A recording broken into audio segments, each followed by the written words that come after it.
crazy do you have to be for your own country to want to erase your existence from its history? Surely that means that person was a terrible ruler and destroyed the country, right? Well, China certainly felt that way about the only female ruler they ever had. But we'll see if you agree. Wu Zetian started out as a young girl who actually knew how to read, which was a wild concept back then. And when she was 14, her father shipped her off to be the Emperor's special lady friend. The Emperor had a lot of special lady friends, so he and Wu didn't actually spend a whole lot of time together. Who she did spend a lot of time with, though, was the Emperor's son, Gaozong. Now, when the Emperor passed away, his special lady friends were actually supposed to have their heads shaved and be sent off to live a life of chastity in a monastery. Because, of course, they're property of the Emperor, and once he's gone, they can't go off and have a life of their own. That would be crazy! Women living life for themselves. Can you imagine? But Gaozong really liked Wu, so he sent for her to come return to him, and she was declared one of his favorite concubines. What an honor.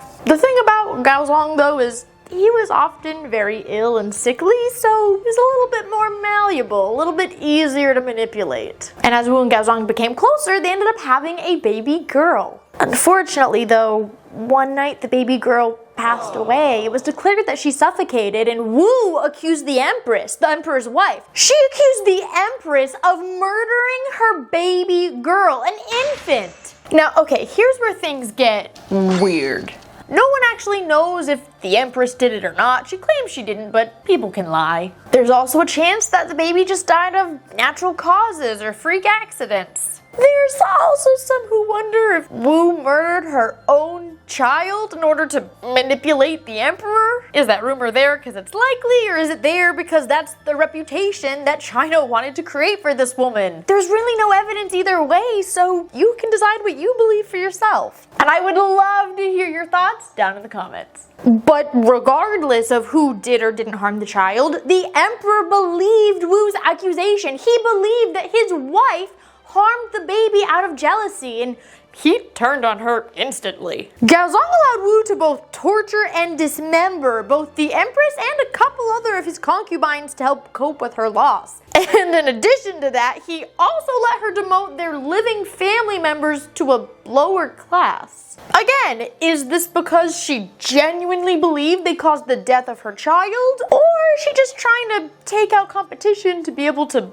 manipulate the Emperor better? And because of the situation at hand, the Emperor now needs a new wife. He has no Empress. He needs to marry, and he chooses to marry Wu. Now, so far, Wu has gone from a regular teenage girl who just so happens to know how to read to an imperial concubine, now to Empress, wife of the Emperor. And as we said earlier, Gaozong is a sickly man, meaning as time goes on and he grows more ill, his wife picks up the slack. She starts making decisions for him and starts meeting with his advisors, and soon enough, she's pretty much running the dynasty by herself from behind closed doors. Much to the dismay of the Emperor's advisors. They hate her! They hate her decisions, they hate having a woman in power, they just want her gone. And I know what you're thinking. Why doesn't someone just take her out? Oh, trust me, many have tried. She just takes care of them first. They severely underestimate her intelligence because she's a woman and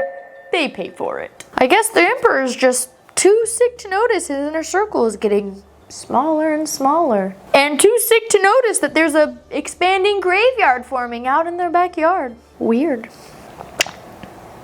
I'm sure it's fine. Eventually Wu's puppet, I'm sorry, I meant Emperor Gaozong, does eventually pass away, and he'll be succeeded by his first son, who he does not share with Wu. No, I'm sorry, that's not gonna work. A while ago, before this was ever a problem, he was being kind of threatening towards Wu, and she ordered that he himself. So that's not really gonna be an option here. Well then I guess the next option would be Wu and the Emperor's firstborn son, right? A while ago, he was kind to one of Wu's rival's daughters, so she poisoned him. So that one's not gonna work out either. Her second-born son? Forced into exile, but he's alive. right? And then was forced to... Oh my gosh, and let me guess, okay, her third-born son is gone too. Actually, no, he's good. He's still alive. Oh, okay, well, that's great. I guess that depends on who you're rooting for. His wife also wanted to help make decisions for the dynasty, and Mommy Dearest was not having him take any orders from anyone other than her, so she literally had the guards pry him off of his throne and throw him into exile. Bye-bye. But she doesn't make him hurt himself. I mean, that's growth, right? So her fourth son gets put on the throne, kind of. He's not allowed to do anything. He can't make decisions. He's not allowed to talk to officials. He's really only the emperor in name. Wu's doing everything at this point, and it's during this son's rule that Wu thinks, You know what? I don't actually need you to be here. Run along, darling. I'm just gonna do this by myself.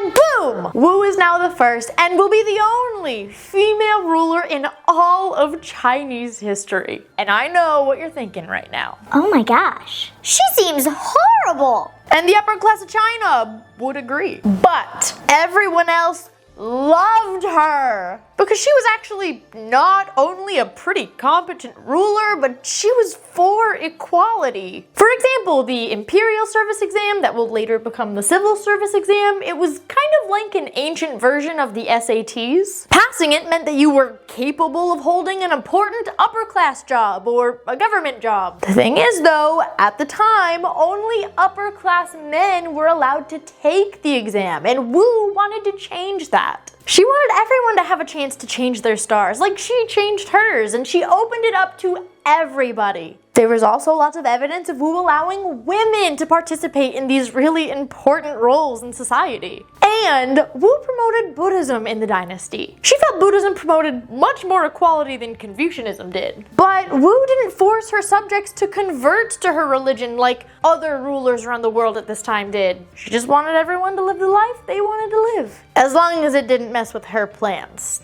of course. That's important. And how did Wu fall from power? Well, Wu met a young man who became her special man friend. And as Wu aged, she also became sickly. Her special man friend and his brothers slowly cut Wu off from her advisors, started using her as their own political puppet until Wu's advisors got a big case of deja vu. The advisors took care of the brothers and then handed the throne back to the oldest living son Wu let live so long ago. Sometimes karma gives you a little gentle nudge, and other times it just smacks you right upside the head. Yes, we are aware that Empress Wu had a violent streak during her lifetime. But let's not forget that in varying time periods, we have people like Alexander the Great, who murdered his infant brothers just to make sure no one could challenge his throne later in life. We also have Emperor Augustus, who, again,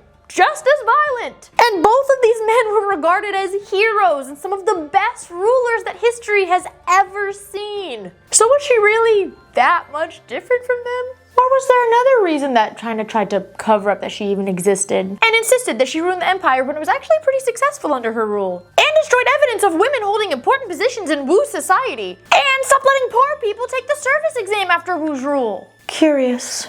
Very curious. But I want to know what you guys think about it. Would you consider her a good ruler, a bad ruler? Did the harm she caused to get to the top outweigh the good she tried to do for those who were less fortunate? Let me know down in the comments. I'm so excited to read them. Thank you so much for joining me for a 5-minute history, and hopefully you're 5 minutes smarter.